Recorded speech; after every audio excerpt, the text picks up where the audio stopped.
Is it safe to be excited?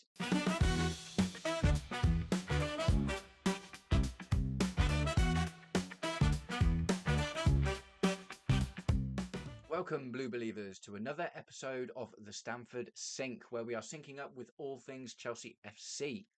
Today, we are going to have a little bit of transfer talk. All the dopamine's hitting, isn't it? We're getting the transfer talk. It's that time of year. We all love it. Speaking of things we love, I would love it if you guys would do me the distinct honor of liking, sharing, subscribing to my video, or just roast me in the comments, whatever gets you through your day. We're going to talk a little bit about transfers today, specifically about Liam DELAP, who, if the news is to be believed, is having his medical today. So we could literally be looking at having a new striker in the next few days. Obviously, the flash window, the 10-day window for teams competing in the Club World Cup has just opened. So we've got 10 days to bring in some extra firepower and support in order to strengthen our position in the competition. And the big one at the moment seems to be they're trying to get Liam DELAP over the line. Now, this is kind of exciting for a few reasons, right?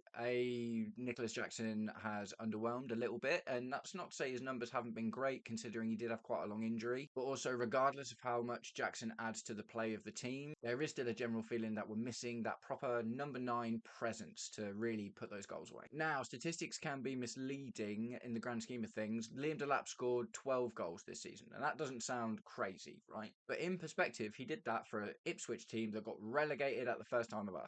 12 goals, 2 assists is not bad for a 22-year-old striker in a struggling Ipswich team that have just come up from the Championship. The gap in quality between the Premier League and the Championship is growing year on year. So it's not like Ipswich were loaded with creative quality to help them create chances. Now, there's one thing about Liam DELAP in particular that I'm excited about. This is the first time in a while, and one of a very few times overall, that we have bought a striker from the Premier League. So I had a little look at the last 20 years of Chelsea signings to see who we've bought from the Prem before.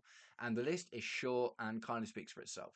We've got Fernando Torres from Liverpool, Loic Remy from QPR, Demba Ba from Newcastle, and Olivier Giroud, who we bought from Arsenal, seemingly they thought he was getting towards the end of his career. So just looking at that list, right, that list of 4 strikers, only Fernando Torres of those 4 was one that we bought to come in and do the job. You would argue that Demba Ba, Loic Remy, and especially Olivier Giroud were kind of brought in to be backup strikers, supplementary, right? Provide some competition and push the other guys in their same positions to maybe get a bit more out of them. But strange, isn't it? There's always so much talk about Premier League proven, Premier League proven. We've all heard that phrase, Premier League proven. And it's not to say that it's 100% always necessary, because very recently, there are lots of examples of players that have come in from outside of the Prem and done really well. Erling Haaland, Mohamed Salah, although he was in the Prem for a little bit, he went away, learnt his trade, came back and became one of the best players of all time. And ourselves, obviously, we got Didier Drogba from Marseille, and we picked up Diego Costa from Atletico Madrid. So there are examples there to say you don't have to buy Premier League players for them to do well, but especially when it comes to strikers, right, because it's such a specific role, if a striker is doing well in the Prem, they usually are gold dust and they will normally go for a lot of money. So not only is Liam DELAP a Premier League proven striker, I think it's fair to say, 12 goals, 22 years old in a struggling Ipswich team. He's also got a release clause of about 30 million. So there's not this massive financial implication either. You know, for instance, we bought Romelu Lukaku for 90 million pounds or whatever it was, nearly 100 million pounds. And not just him, but any other players that come in with these kind of price tags, for example, Moises Caicedo and Enzo Fernandez, they have all of this extra pressure on their shoulders, right? Because it's like, you're the £100 million man, you've got to come in and do it because of how much money was spent on you. So we've got this rare combination of attributes with Liam DELAP where he's young, awesome. He's Premier League proven, awesome. He didn't cost very much money. Awesome. It's a low risk, high reward purchase. And there's another couple of bonuses as well. If you think about relationships, for instance, you know, he played for Maresca before. He's linked up with Cole Palmer before. He's linked up with Lavia before because they were all part of that City Academy setup that obviously has produced all of these really, really good players. So I think it's really exciting to have someone like Liam DELAP come on board. Like I said before, Jackson's done a really good job. 14 Premier League goals in his first season was really good. But when you put that in context, with all of the money we've put into our team and all the creative ability we've got around us, that's only 2 more than Liam DELAP managed in a season with Ipswich. So the thing with Jackson, right, was missing chances. He was getting them. Chances were being created constantly, and he was missing sitters. For the first year in particular, there were all these opportunities for him to put stuff away at point blank range, and he messed them up or didn't quite get there or made the wrong decision at the last moment. And I guess the hope is that Liam Delap will be able to get on the end of those kind of chances and put them away. So obviously, he's a really different profile to Jackson.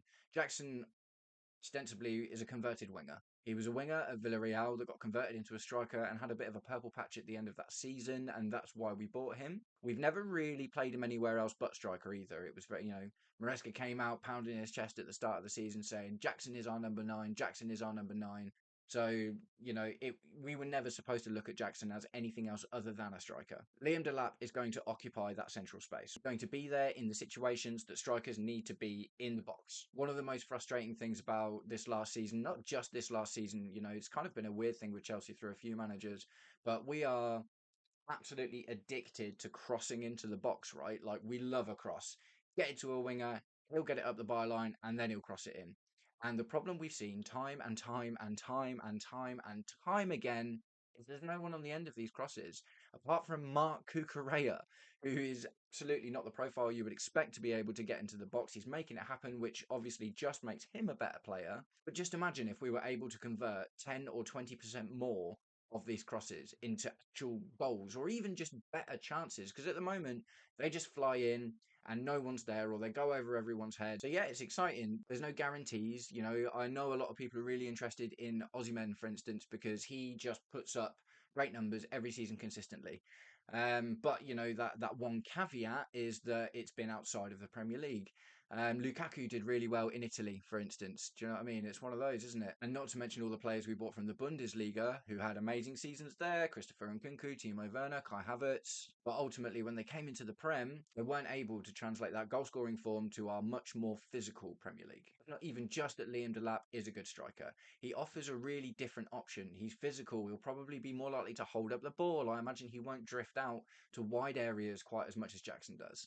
And there's a hope that maybe Cole Palmer benefits from having this kind of striker there as well. If he's like, oh, I know if Liam Delap is going to be in this kind of position, because he's not that kind of linky uppy, drift all over the place striker, he's probably going to spend most of his time a little bit more central. Then maybe Palmer feels like, okay, I can put balls there. I can be halfway in the pitch and try and do something crazy over the top.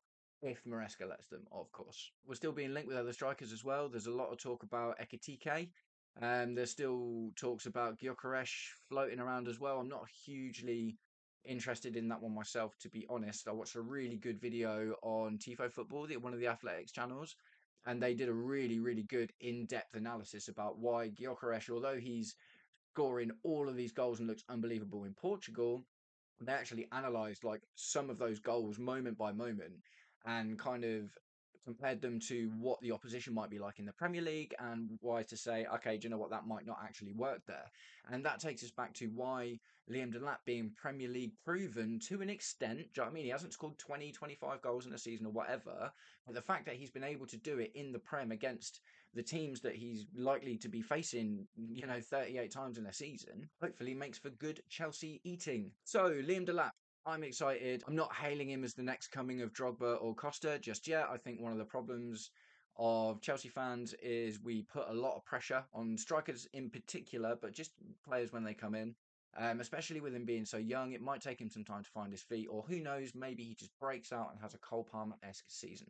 But yeah, tell me what you think, guys. I'd love to know what you think of Liam Delap, whether you think this is the striker signing that's going to be the one, or whether we still need to add an Osimhen or a Gyökeres or an Ekitike. Benjamin Sesko, as of right now, I think has gone to Arsenal, so he's kind of out. But personally, if I thought that Jackson and Delap were going to be those guys, I think that's still pretty good. And if we do bring in another high-profile striker, then I likely see Jackson getting a lot less game time unless it's on the left wing, which would be unusual because we haven't seen lots of that. Although he drifts out there when he plays as a striker, he's not often been starting games as a left winger, right? And there is a lot of talk about us wanting to buy a prolific left winger as well, like Rodrigo's been talked about a lot. So yeah, that's the end of the video for today. Please do tell me what you think. For all intents and purposes, I am pro Liam Delap. Do we need someone else though? Is it enough? Please bless me with those button clicks, like, subscribe and whatnot. And I will see you guys again very soon.